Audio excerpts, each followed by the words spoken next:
Pada kesempatan yang baik dan mulia ini kita berkumpul kerana hati bahagia Maulidur Rasul sallallahu alaihi wasallam. Untuk apa kita buat maulid? Kita buat maulid sebab kita tidak hidup dengan Nabi, tidak makan dengan Nabi, tidak sembahyang dengan Nabi, tidak serumah dengan Nabi, tak pernah menengok Nabi.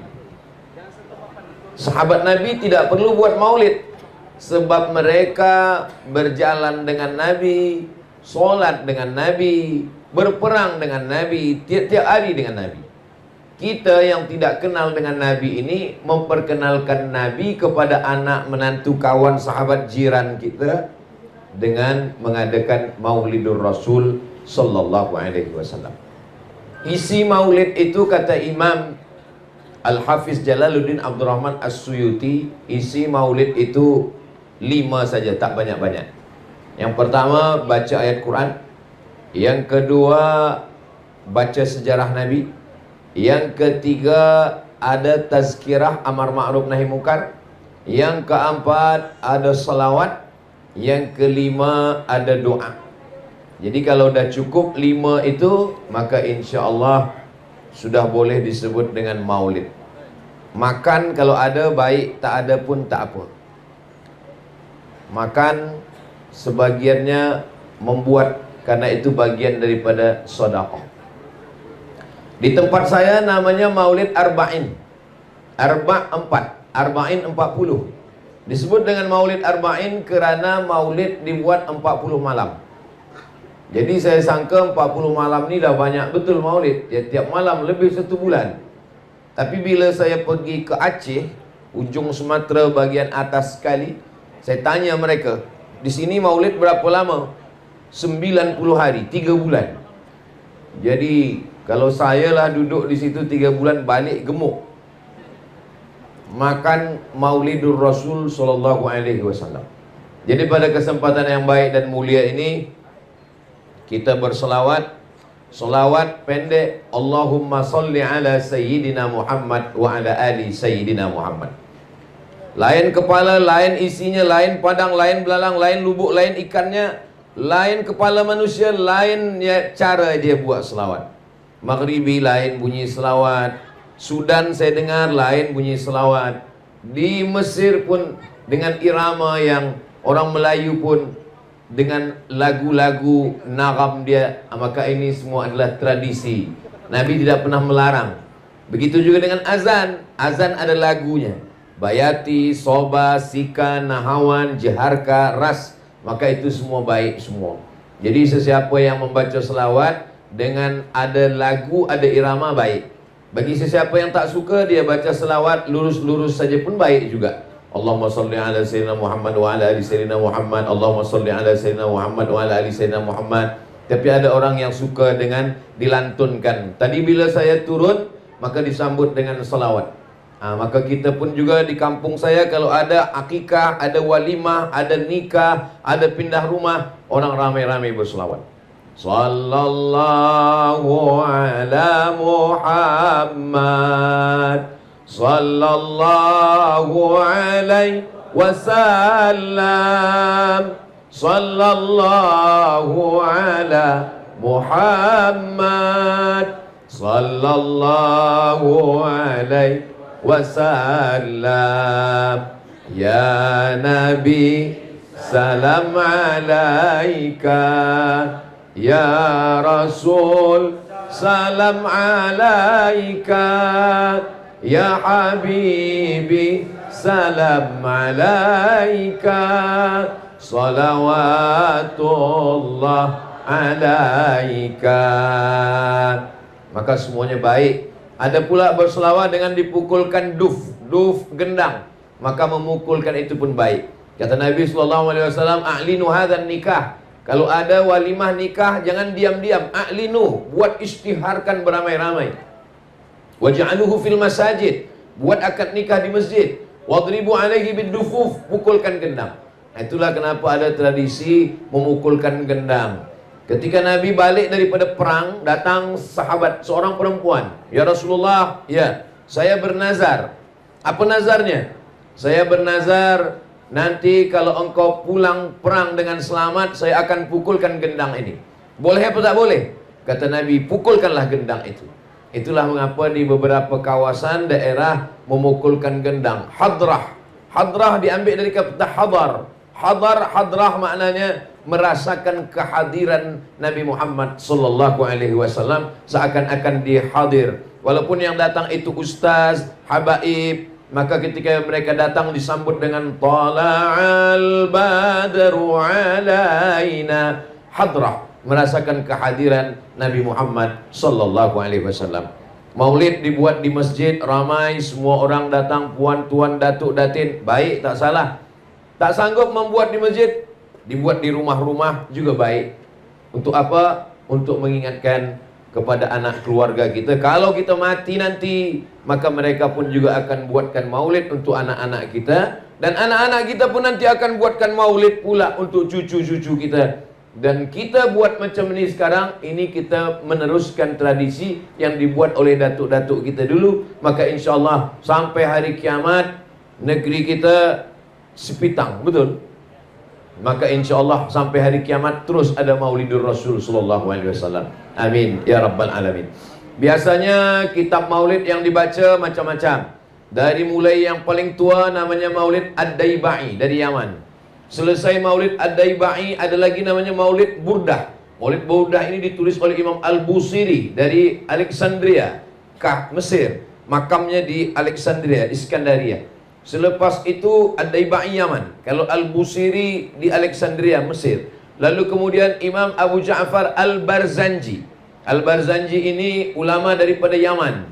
Lalu kemudian dia menjadi mufti, ulama daripada Madinah Al-Munawwarah menjadi mufti di Yaman. Beliaulah menuliskan syair-syair Al-Barzanji. Lalu kemudian daripada Yaman ada namanya Habib Ali Al-Habsyi. Maka kita sebut dia dengan Simtud Durar. Lalu kemudian sekarang masih ada lagi Habib Omar bin Hafiz menuliskan Maulid Ad-Diya'ul Lami'. Ini semua adalah maulid-maulid. Isi daripada syair-syair maulid ini 3. Yang pertama, sejarah Nabi. Yang kedua, solawat Nabi. Yang ketiga adalah doa-doa di dalamnya. Kadang orang campurkan antara Barzanji dengan Simtud Durar dengan Ad-Daibai. Yang biasa saya lantunkan dalam maulid, Maulaya salli wa sallim daiman abada ala habibika khairil khalqi kullihim Muhammadun sayyidul kaunaini wa thaqalaini wal fariqaini min urbin wa min ajami. Muhammadun sayyidul kaunaini, Nabi Muhammad adalah pemimpin semesta alam. Sayyidul kaunaini wathaqalaini, dari kalangan manusia dan jin. Min urbi wa min ajami, dari kalangan orang Arab dan orang ajam yang bukan Arab. Dialah pemimpinnya. Nanti ketika kita berkumpul semua di padang mahsyar, yang Arab, yang tak Arab, yang Nabi, yang tak Nabi, yang Yahudi, Bani Israel, semuanya pemimpin kita adalah Sayyidina wa Maulana Muhammad sallallahu alaihi wasallam. Innallaha wa malaikatahu yusalluna 'alan nabi. Allah berselawat, malaikat berselawat. Ya ayyuhalladzina amanu, hai orang yang beriman, sallu alaihi, berselawatlah kamu. Sallu alaihi wa sallimu taslima.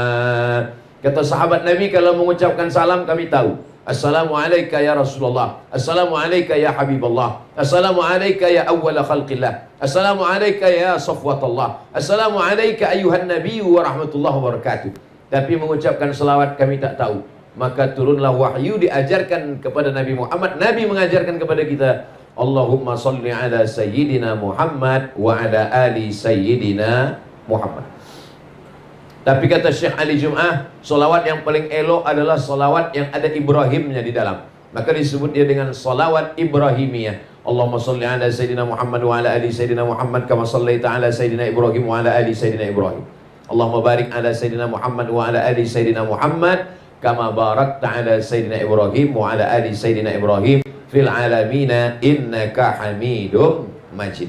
Majlis, setiap majlis. Maka kadang kalau kita berjumpa dengan orang, bila bersalaman, Allahumma salli ala Sayyidina Muhammad, Allahumma salli ala Sayyidina Muhammad. Kenapa orang kalau berjumpa bersalaman dia ucapkan salawat kepada Nabi? Karena kata Nabi, setiap ada majlis orang berkumpul, kalau tidak dibacakan salawat, maka majlis itu majlis bangkai, majlis busuk, majlis berbau.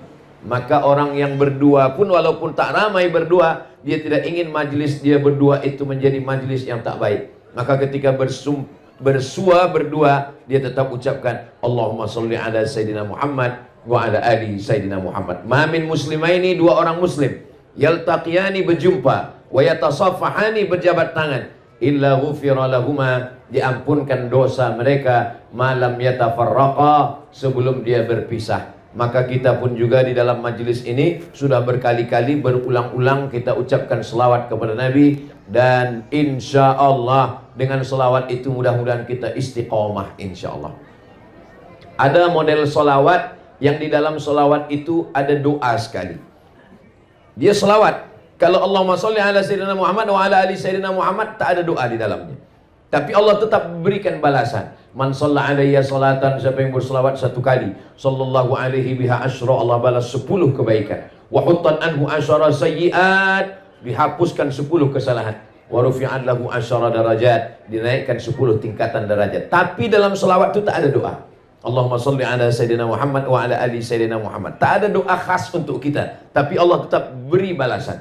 Nah, ada dalam sholawat itu ada doanya sekali. Itu yang selalu juga kita baca dalam program-program tahlil, dalam takziah orang meninggal, dalam walimah, dalam acara nikah. Allahumma sholli ala Sayyidina Muhammad wa ala ali Sayyidina Muhammadin salatan tunjina biha min jami'il ahwali wal afat, wa taqdilana biha jami'al hajat, wa tutahhiruna biha min jami'is sayyiat, wa tarfa'una biha indaka 'alad darajat, wa tuballighuna biha aqsal ghayat min jami'il khairat fil hayati wa ba'dal mamat, innaka sami'un qaribun mujibud da'wat wa ya qadhiyal hajat. Ini afdal baik semuanya.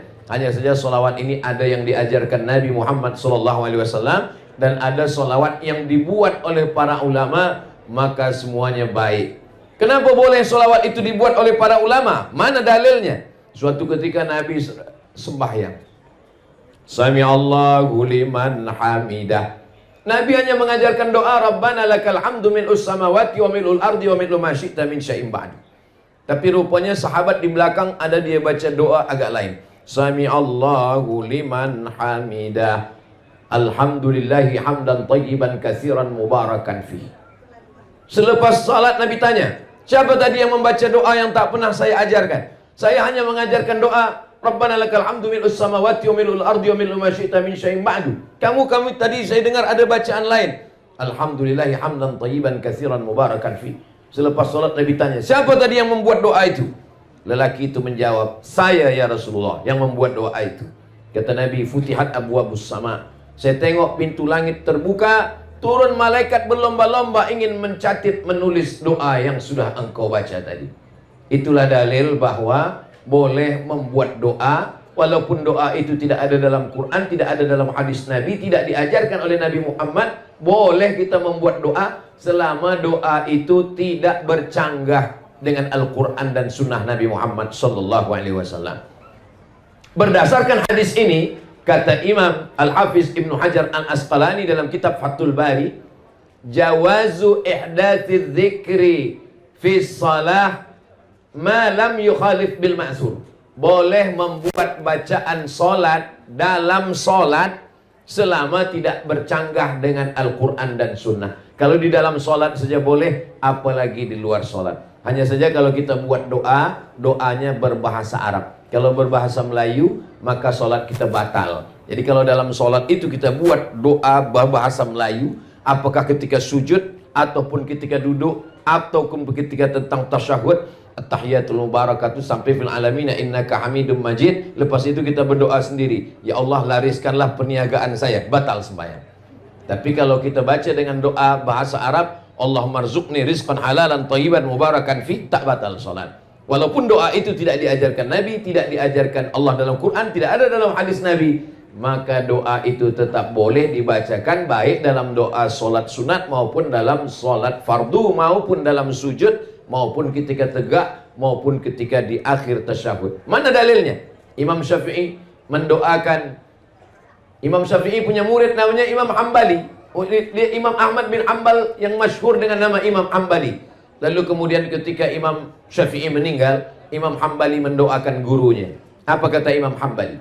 Da'autu lisyafi'i fi salati. Saya doakan guru saya Imam Syafi'i dalam sembahyang saya. Arba'ina sanah, 40 tahun. 40 tahun. Apa bunyi doanya? Rabbi firli wali walidayya wali Muhammad bin Idris Asy-Syafi'i. Rabbi firli, ampunkan saya. Wali walidayya, ampunkan ibu bapa saya. Wali Muhammad bin Idris Asy-Syafi'i, ampunkan Imam Syafi'i. Jadi kalau puan-tuan nanti berdoa dalam sembahyang, baik waktu sujud subhana rabbiyal a'la wa bihamdi, selepas itu dia tambah doa Rabbi firli wali walidayya wali Ustaz Abdul Somad. Boleh, tak salah, baik sunat fardu wali sunat. Tapi kalau doanya lupa bahasa Arab, ampunkanlah dosa Ustaz Somad, dia tadi tazkirah kejap saja tak lama, batal solat. Sebab bila ada keluar yang bukan bahasa Arab daripada mulut kita, batal. Tapi kalau kita bacakan dalam hati, boleh. Aqrabu ma yakunul 'abdu min rabbih wa huwa sajid. Seorang hamba paling dekat dengan Allah bukan waktu dia di Makkah, bukan waktu dia di Ka'bah, bukan waktu dia di Taman Raudhah. Orang paling dekat dengan Allah ketika dia sedang sujud. Fa'aksiru fihi du'a, maka perbanyaklah doa ketika sedang bersujud. Berapa lama Nabi berdoa ketika sedang sujud? Kata Sayyidatuna Aisyah, istri Nabi yang menengok Nabi bagaimana Nabi sembahyang. Nabi pernah membaca ayat panjang dalam solat dan sujudnya sepanjang ayatnya. Jadi kalau ayat dia baca surah yang panjang, sujudnya sepanjang ayatnya. Tapi kenapa imam-imam kita hanya membaca setakat paling banyak 7? Karena kata Imam Al-Hasan Al-Basri, tasbih yang sikit 3, yang sedang 5, yang paling banyak 7. Subhana rabbiyal a'la wa bihamdi, subhana rabbiyal a'la wa bihamdi, subhana rabbiyal a'la wa bihamdi, subhana rabbiyal a'la wa bihamdi, subhana rabbiyal a'la wa bihamdi, subhana rabbiyal a'la wa bihamdi, subhana rabbiyal a'la wa bihamdi. Lebih daripada 7 makruh. Sebab apa? Sebab makmum berkunang-kunang.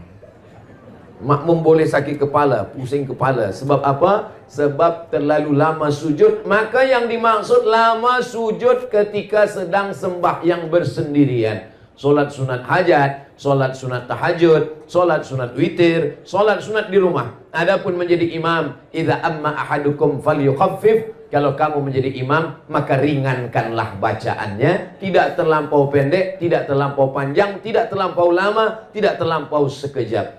Maka insya Allah mudah-mudahan amalan-amalan sunnah Rasulullah SAW dengan maulid ini dijelaskan oleh para alim, para ulama kita, dapat kita amalkan sehingga kita istiqomah. Dengan barakah maulid ini mudah-mudahan kita semua istiqomah insya Allah.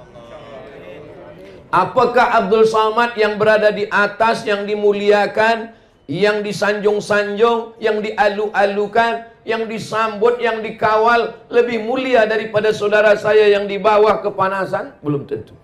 Boleh jadi mereka lebih dulu masuk surga daripada Abdul Somad. Betul apa tidak? Betul kata jamaah. Innallaha la yanzuru ila ajsamikum. Allah tidak menengok badan kamu. Wala ila suwarikum. Allah tak menengok rupa kamu. Walakin yanzuru ila qulubikum. Yang ditengok Allah adalah hati kamu, wa a'malikum, dan amal kamu. Dulu zaman Nabi Muhammad SAW, orang yang paling mulia adalah Quraisy, paling tinggi Quraisy. Arab yang keturunan Nabi Ibrahim. Di bawah Quraisy yang Arab tapi bukan keturunan Nabi. Yang di bawah itu lagi adalah Ajam, yang bukan Arab. Yang paling bawah sekali adalah yang berkulit hitam dari Afrika. Bilal bin Rabah, Miqdad bin Aswad, Najasyi, ini yang paling rendah. Maka ketika Nabi Muhammad SAW datang, maka yang paling tinggi jatuh ke paling bawah, yang paling bawah naik ke paling atas. Siapa yang paling tinggi? Abu Lahab. Sebab Abu Lahab adalah anak Abdul Muttalib. Abdul Muttalib anak Hasim, Hasim anak Abdi Manaf, Abdi Manaf anak Qusay, Qusay keturunan Adnan, Adnan anak cucu Ismail, Ismail anak Ibrahim alaihissalam.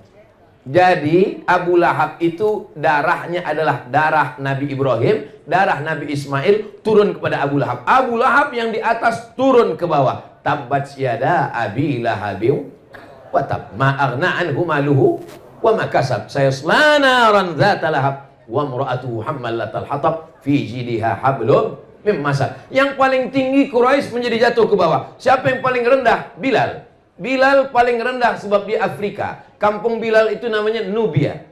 Ini Afrika, yang paling atas Mesir, di bawah Mesir Sudan. Di situ ada kampung namanya Nubia.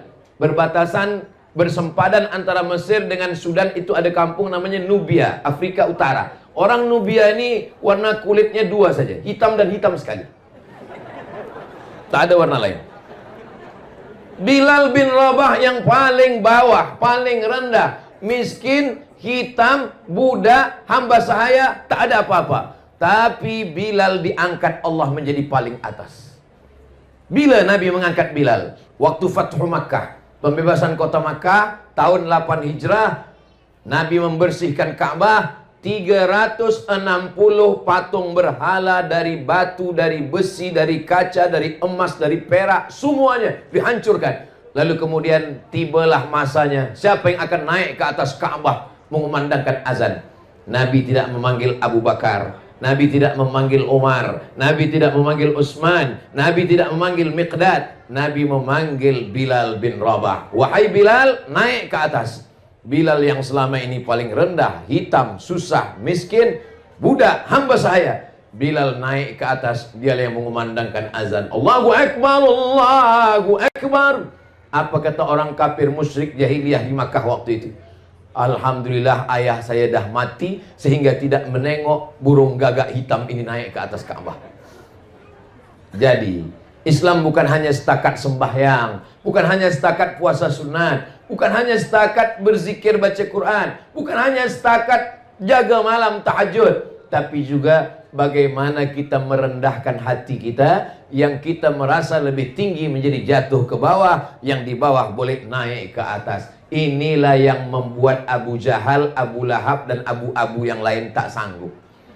Karena mereka untuk duduk bersama dengan Bilal ini merasa berat. Bilal yang susah, Bilal yang hitam, Bilal yang budak kami. Kenapa kami boleh satu majlis dengan Bilal? Nabi Muhammad SAW ingin mengangkat darjah manusia. Manusia ini sama di hadapan Allah Subhanahu wa taala. La fadla bainal Arabi wal Ajam. Tak ada beza antara yang Arab dengan yang bukan Arab. Wala farqa bainal abyadi wal aswad. Tak ada beza antara yang putih dengan yang hitam. Kullukum min Adam. Semua kamu dari Adam. Wa Adam min turab. Dan Adam dari tanah. Dari tanah balik kepada tanah, akan dimakan cacing tanah, masuk ke lubang tanah. Maka kita tiada kemuliaan. Kita mulia karena asyhadu an la ilaha illallah wa asyhadu anna Muhammadan Rasulullah. Kalimatu haqqin 'alaiha. Kalimat hak 'alaiha nahya, dengan itu kita hidup. Wa 'alaiha namutu, dengan itu kita mati. Wa biha nub'atsu, dengan itu pula nanti kita akan dibangkitkan di padang mahsyar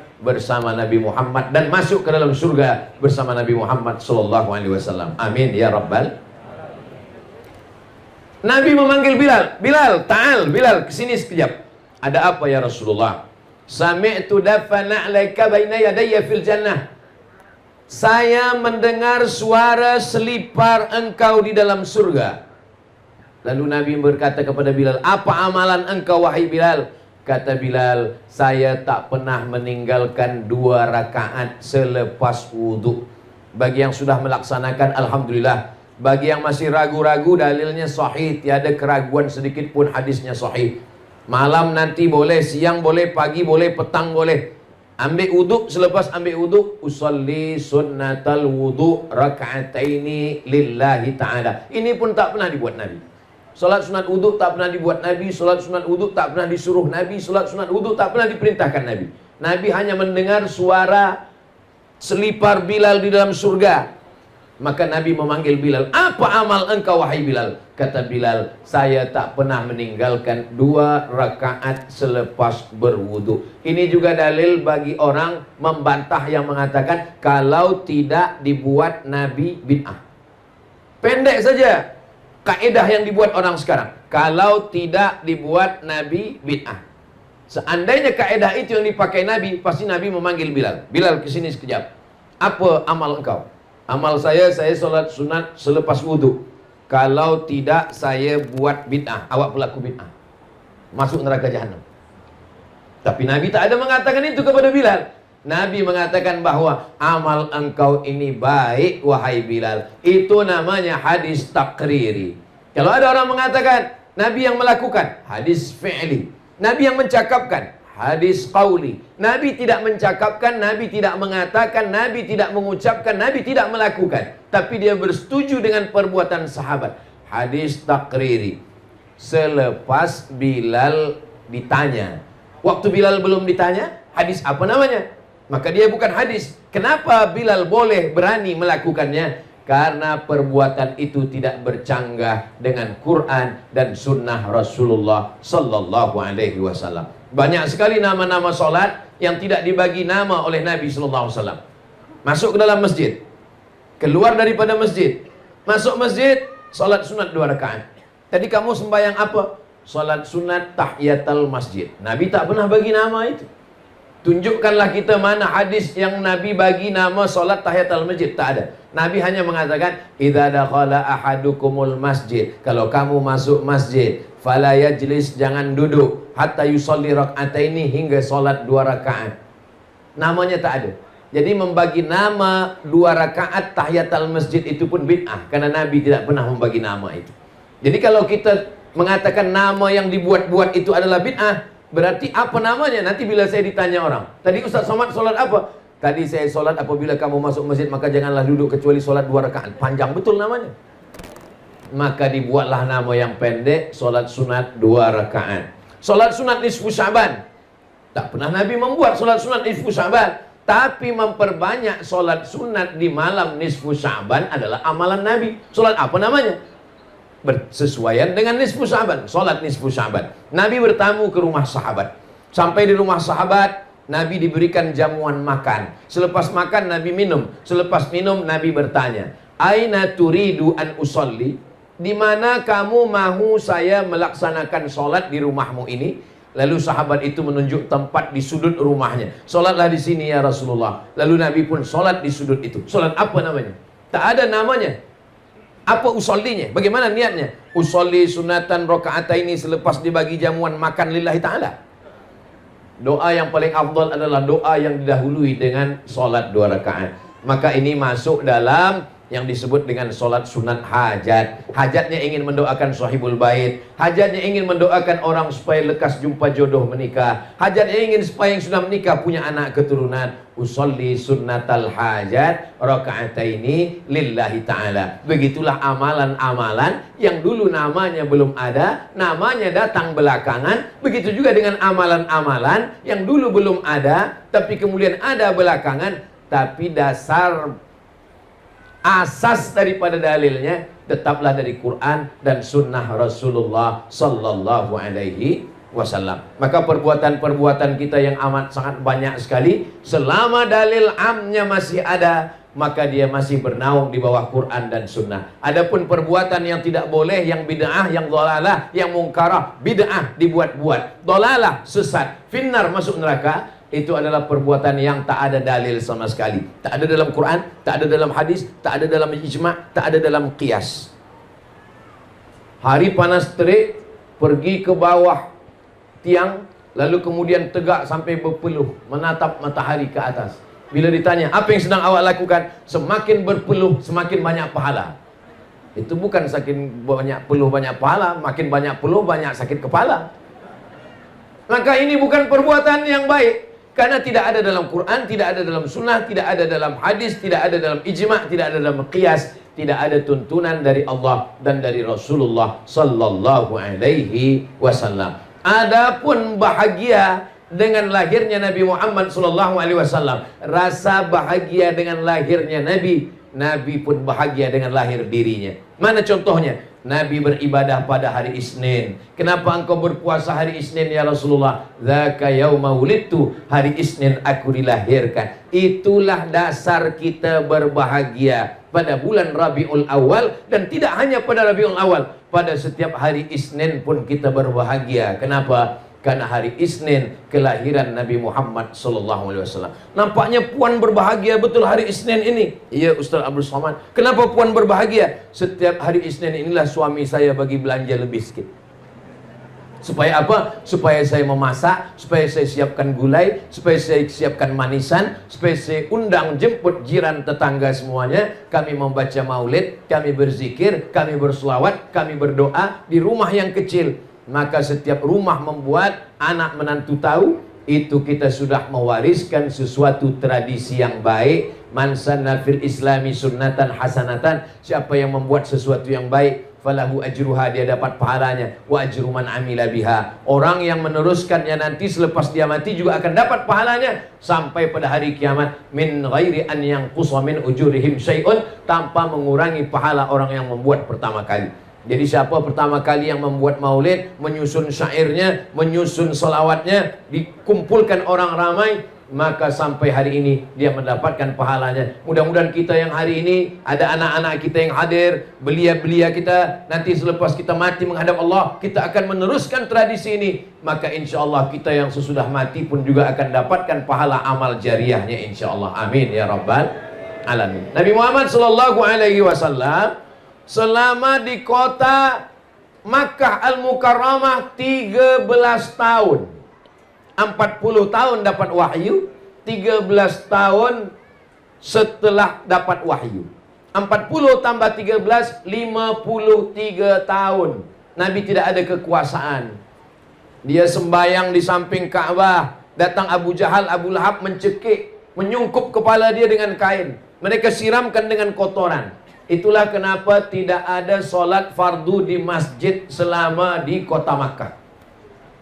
Selama di kota Makkah tidak ada solat fardu di masjid, sebab takut ditangkap, dicekik, dilempar, dibunuh oleh Abu Jahal, Abu Lahab.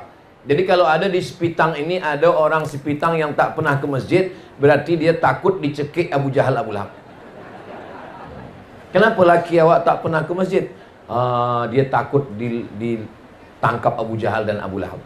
Tapi selepas Nabi pindah ke kota Al-Madinah Al-Munawwarah, disitulah mereka sholat berjamaah beramai-ramai di Masjid Nabawi. Dan yang menjadi imam adalah Sayyidina wa Maulana Muhammad sallallahu alaihi wasallam. Nabi yang menjadi imam. Selepas Nabi jadi imam, Nabi mengucapkan salam. Assalamualaikum warahmatullah. Assalamualaikum warahmatullah. Nabi menghadap ke jamaah. Sebetulnya selepas sembahyang itu imam itu menghadap ke jamaah atau menghadap ke kanan. Dua riwayat. Riwayat yang mengatakan menghadap ke kanan, bahwa jamaah meminta sebelah kanan Nabi. Sebab ketika Nabi menghadap ke hadapan, yang paling afdal jamaah sebelah kanan. Selepas sembahyang Nabi menghadap ke jamaah, maka yang afdal adalah jamaah sebelah kanan. Itulah dalil pertama kalau lepas sembahyang imam menghadap ke kanan. Karena jamaah ingin mendapatkan barokah sebelah kanan. Tapi riwayat yang kedua, Nabi menghadap ke jamaah. Di Sepitang, imam menghadap ke kanan atau ke jamaah? Nampaknya banyak yang tak ke masjid.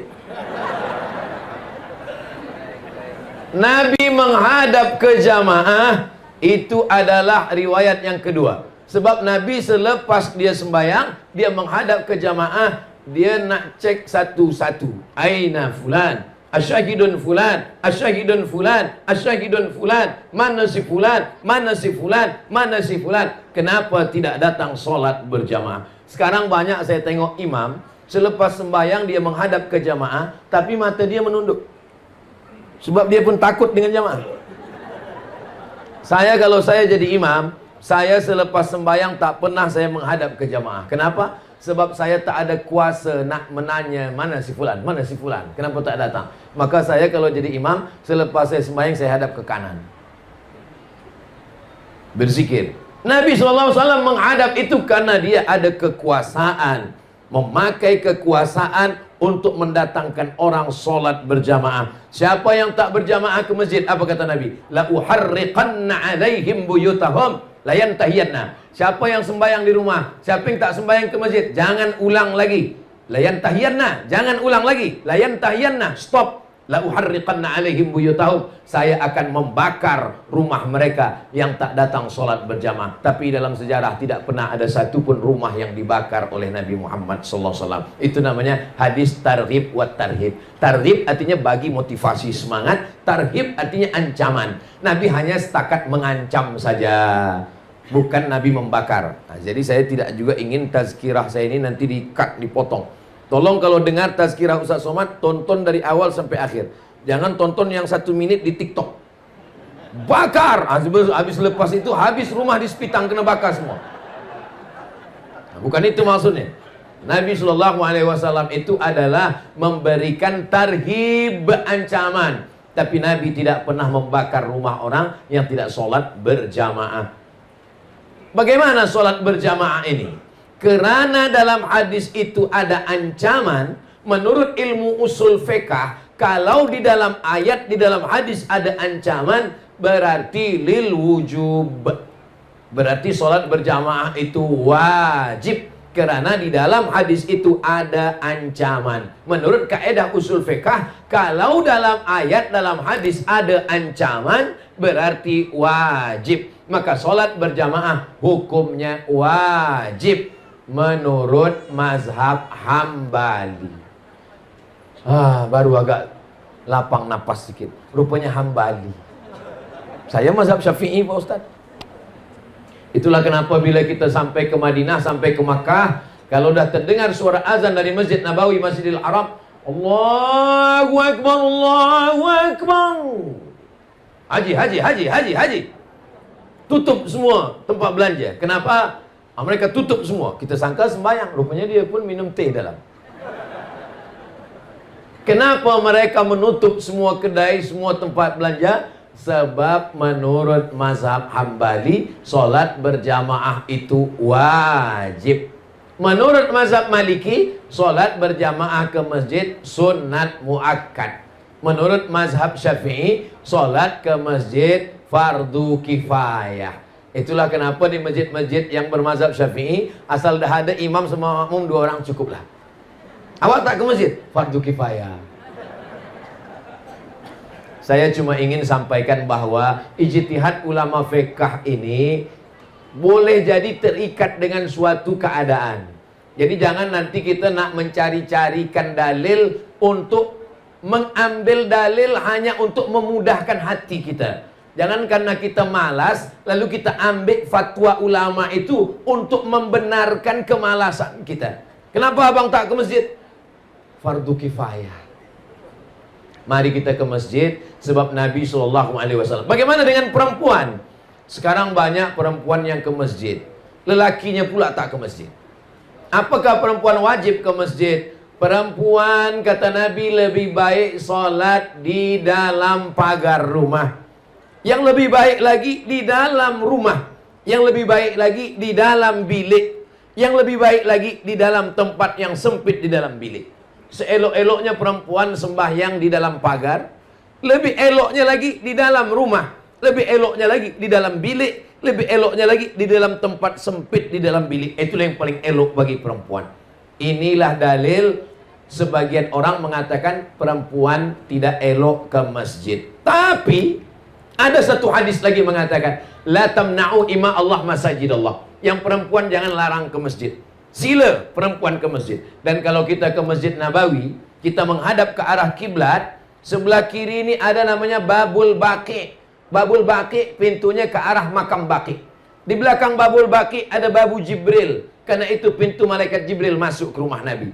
Yang ke belakang sekali ada namanya Babun Nisa, pintu perempuan. Mungkinkah pintunya ada, orangnya tak ada? Itu menunjukkan bahwa perempuan ke masjid. Lalu bagaimana menyelesaikan masalah ikhtilaf antara hadis ini? Maka kata ulama, kalau menimbulkan fitnah di Palestina sekarang, di Gaza, menimbulkan fitnah, perempuan boleh ditangkap oleh tentera Israel, maka perempuan lebih baik dalam bilik, dalam rumah. Tapi di Sepitang ini ada tentera Israel? Tak ada. Maka perempuan ke masjid elok, baik ke masjid. Tapi perempuan kalau ke masjid menutup aurat, pakaiannya tertutup semua. Perempuan kalau ke masjid, jangan guna minyak wangi parfum yang melampau berlebih-lebih. Saking kan wanginya sampai baunya ke imam, hilang ayat imam. Berputar-putar wala ana abidu ma'abadtum wala antum abiduna ma'abud. Hilang simpang lakum dinukum waliyadi. Nah, itu tak boleh. Selama dia di masjid, biasanya di masjid ada tempat perempuan, ada tempat lelaki, ada satir, ada kain. Kalau dia di balik kain itu, dia jangan tertawa, terbahak, terkikik hingga jamaah lelaki pengsan mendengar ketawa dia. Selama dia di masjid, dia tidak ribah menceritakan aib orang lain. Dia berzikir, bertasbih, bertahmid. Apalagi kalau dah terbiasa dengan maulid, banyak berselawat. Allahumma salli ala sayyidina Muhammad wa ala ali sayyidina Muhammad. Datang kawan dia bercerita, macam mana laki si fulan, anak si fulan, menantu si fulan. Allahumma salli ala sayyidina Muhammad wa ala ali sayyidina Muhammad. Kalau ini boleh dijaga, perempuan elok ke masjid. Tapi kalau tidak mampu menjaganya, maka perempuan lebih elok di dalam bilik, lebih elok di dalam rumah, lebih elok di dalam tempat yang sempit, supaya tidak menimbulkan fitnah. Jadi sebenarnya Nabi SAW sudah ajarkan ajaran yang Masya Allah Tabarakallah. Setiap tempat sujud Nabi itu dijadikan sahabat sebagai masjid. Nabi ketika hijrah dari kota Makkah sampai ke Madinah, sebelum Madinah dia berhenti sejenak selama 4 malam. Hari Isnin dia sampai, malam Selasa, malam Rabu, malam Khamis, malam Jumat. Kebetulan ini hari Jumat. Malam Selasa, malam Rabu, malam Khamis, malam Jumat. 4 malam dia di Quba. Satu masjid terbina, itulah dia Masjid Quba. Selesai dari Masjid Quba, Nabi hari Jumat menuju ke kota Al-Madinah Al-Munawwarah. Hari Jumat. Hari ini hari Jumat. Hari Jumat Nabi bertolak dari Quba ke Madinah. Dan ketika di tengah jalan masuk waktu Jumat, Nabi sholat Jumat. Tempat Nabi sujud sholat Jumat tidak di masjid, di tanah lapang, di padang. Nabi sholat Jumat. Tempat Nabi sujud di padang itu dibinalah masjid oleh Umar bin Abdul Aziz. Nama masjid itu namanya Masjid Al-Jumu'ah. Panjang umur, sehat badan. Dari Quba ke Madinah, mudah-mudahan kita boleh singgah di Masjid Al-Jumu'ah insyaAllah. Tapi pengalaman saya membawa jamaah umrah, jarang jamaah bertanya di mana Masjid Al-Jumu'ah Ustaz. Ada beberapa jamaah lah yang tanya mana Masjid Al-Jumu'ah. Yang banyak tanya di mana jual tempat celak Ustaz. Tak salah, pakai celak pun sunnah juga. Ismit namanya. Ada batu hitam ismit yang dipakai oleh Nabi SAW untuk menjaga mata. Ini menjaga mata. Menjaga mata. Jadi ismit ni elok jaga mata. Iya. Saya dah belikan 3 Ustaz supaya menjaga mata suami saya, supaya tak menengok isteri orang lain. Ismit ini adalah yang dipakai sekarang, yang dipakai untuk celak mata supaya menjaga mata. Maka Allah Subhanahu wa taala menceritakan ini semua melalui lisan Nabi Muhammad sallallahu alaihi wasallam supaya apa? Supaya kita ambil iktibar pelajaran. Di bulan Maulid itu diceritakan semua kepada jamaah supaya jamaah ambil. Tapi saya tidak mampu untuk menceritakan tentang Nabi 63 tahun dalam 60 menit. Siapalah Tuan Guru, Ustadz Habib yang boleh menceritakan hidup Nabi 63 tahun dalam 60 menit? Kalau ada orang yang mengatakan, saya boleh menceritakan 63 tahun dalam 60 menit. Bahasa Arabnya mustahilun. Makanya siapapun yang bagi tazkirah maulid, datang duduk dengar.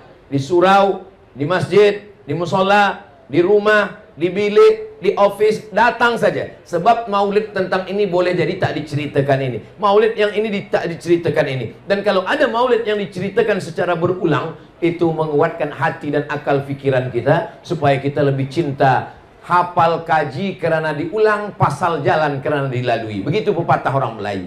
Hafal kaji itu karena selalu diulang. Pasal jalan, ini jalan ke sawah, jalan ke kebun kita. Kalau dia selalu kita lalui, dia pasal sampai tak tumbuh lagi rumput, maka insya Allah begitu juga lah dengan maulid itu. Kita datang, kita dengar, kita duduk, kita berzikir, kita beristighfar, kita berdoa, kita berselawat. Mudah-mudahan mendapatkan barokah maulid Nabi Muhammad sallallahu alaihi wasallam. Lalu kemudian Nabi Muhammad sallallahu alaihi wasallam tahun yang kedua itu perang bernama Perang Badar. Dari kota Madinah ke Badar itu 150 km. Dari kota Madinah ke Badar, Nabi naik kuda. Berapa umur Nabi ketika dia perang Badar? Kita kira sama-sama. Nabi dapat wahyu umur 40. Di kota Makkah berdakwah 13 tahun. 40, 13, 53. Perang Badar tahun kedua 40, 13, 2, 55 tahun. Nabi umur 55 tahun naik kuda 150 km. Umur 55 tahun. Nabi Muhammad umur 55 tahun naik kuda 150 km. Umat Nabi Muhammad umur 55 tahun medical check up. Kalau kebetulan yang saya sebut ini sama nasibnya macam tazkirah saya, jangan tersinggung. Kunci mendengar tazkirah pengajian itu satu saja, jangan tersinggung. Sebab beberapa jamaah tersinggung, balik meninggal. Saya bukan berarti saya sihat, enggak. Saya pun ada juga sakit-sakit. Saya banyak jamaah tanya, saya tengok ustaz ini sihat saja. Saya bilang saya sehat, sebab saya tak pernah ke hospital. Kalau kita ke hospital, dia medical check up, pasti dia katakan sakit. Tapi saya tetap ke hospital membawa anak saya. Baru pekan lalu saya ke hospital membawa istri saya, membawa anak semua. Jangan tambah rukun iman kita menjadi 7. Antu'mina billah wa malaikatihi wa kutubihi wa rusulihi wal yaumil akhir wa bil qadri khairihi wa syarrihi wa hospitalihi. Tapi kita tetap ikhtiar berusaha ke hospital. Saya tetap ada sahabat doktor. Saya tetap bertanya mana baik, mana tak baik, mana elok, mana tak elok. Tapi jangan kita rosakkan pikiran kita, rosak tauhid kita. Kita makan yang elok-elok, kita minum yang elok-elok. Kulu, makanlah. Washrabu, minumlah. Ini banyak orang sekarang, duit banyak, makanan banyak, tapi tak makan sama sekali. Nak dikasih makan kambing, kolesterol. Nak minum teh tarik, diabetes, gula darah. Tahan ini, tahan ini, tahan ini. Datang malaikat maut, mati. Allah tidak larang kita makan. Kulu, makanlah. Washrabu, minumlah. Yang tak boleh, wala tusrifu, jangan berlebih-lebihan. Saya dijemput ke tepi laut. Sampai ke tepi laut, di atas meja semua jamuan makanan ada. Ketam ada, udang ada, sotong ada, kerang ada, semua ada. Yang di samping itu saya tengok ada tentera, ada polis, ada ketua wilayah, ada semua ada. Saya tengok semua, tak ada satu pun yang makan. Kata saya, kenapa tuan-tuan takut nak makan? Saya ajarkan doanya. Bismillahilladzi la yadurru ma'asmihi syai'un fil ardi wala fis sama. Ku sebut nama Allah. Kalau sudah ku sebut nama Allah, satu pun tak ada yang boleh mendatangkan mudarat, baik di bumi maupun di langit. Ketam ni kan di bumi, ya dia tak boleh mudarat. Burung ni di langit, ya dia pun tak boleh mudarat. Jadi kita makan, Ustaz, makan. Nanti bila saya sakit, saya tak tahu. Kita ni hanya ikhtiar dan usaha. Semuanya kita balikkan kepada Allah. Bismillahirrahmanirrahim. La haula wala quwata. Saya kalau terlampau takut, kalau terlampau mendengar cakap orang, saya tak akan sampai ke Sipitang ini. Ustaz nak ke mana? Saya nak pergi ke Malaysia. Malaysia di mana? Malaysianya nanti ke Sabah, ke Sarawak. Dari Pekanbaru Riau, transit di KLIA. Dari KLIA terbang ke Kota Kinabalu. Dari Kota Kinabalu terus sekarang Sipitang. Nanti terus lagi esok sampai ke Bintulu. Nanti lalu kemudian Sibu. Dari Sibu baru balik. Kalau didengarkan cakap orang, oh jauhnya. Belum lagi kita berjalan, kita dah mati duluan.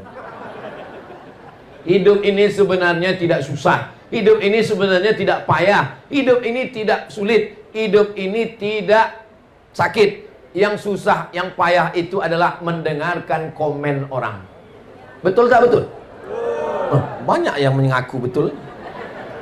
Zaman dulu, kalau kita duduk di rumah, kita kunci pagar, kita kunci pintu, kita kunci tingkap, kita kunci rumah, kita tak dengar komen orang. Zaman sekarang, kita kunci pagar, kita kunci bilik, kita kunci tingkap, kita kunci pintu, kita kunci rumah, kita duduk di rumah, kita tetap di komen orang. Di mana? FB, Instagram, YouTube.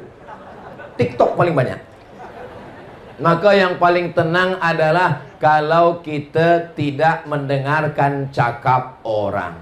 Cakap orang ini 1000 orang 2000 cakapnya. Cakapnya lebih banyak daripada mulutnya. Maka yang paling tenang adalah betul kata Allah, betul kata Rasulullah, betul kata ulama, sir ala barakatillah, bismillahi tawakkaltu ala Allah, la haula wala quwata illa billah. Saya nak masuk hutan. Saya dalam program 6 bulan sekali masuk ke hutan. Saya dengar kabar Ustaz nak masuk ke hutan. Iya. Oh, hutan ni banyak hantu Ustaz. Nanti bila Ustaz masuk ke dalam hutan, orang hutan ni nanti bagi Ustaz jampi-jampi, Ustaz kena racun, Ustaz nanti ditangkap harimau. Ustaz, saya dah balik 10 tahun masuk hutan sampai sekarang. Harimau pun tak ada selera nak makan. Yang penting kita berdakwah karena Allah Subhanahu wa taala. Masalah cakap orang jangan kita hiraukan. Maka inna a'tainakal, aku kata Allah Ta'ala sudah bagi kamu nikmat yang besar. Inna a'tainakal kautsar. Bagaimana membalas nikmat Allah? 2. Fasalli li rabbika wanhar. 2. Cara membalas nikmat Allah yang pertama, fasalli, sembahyang. Tegak, rukuk, sujud, duduk, sujud, tasyahud, salam, zikir, doa. Fasalli li rabbika wanhar. Wanhar berkurban. Duit, beli kambing, beli lembu, berkurban. Fasalli li rabbika wanhar. Adapun musuh engkau, orang yang mengolok engkau, orang yang mengejek engkau, inna syani'aka huwal abtar.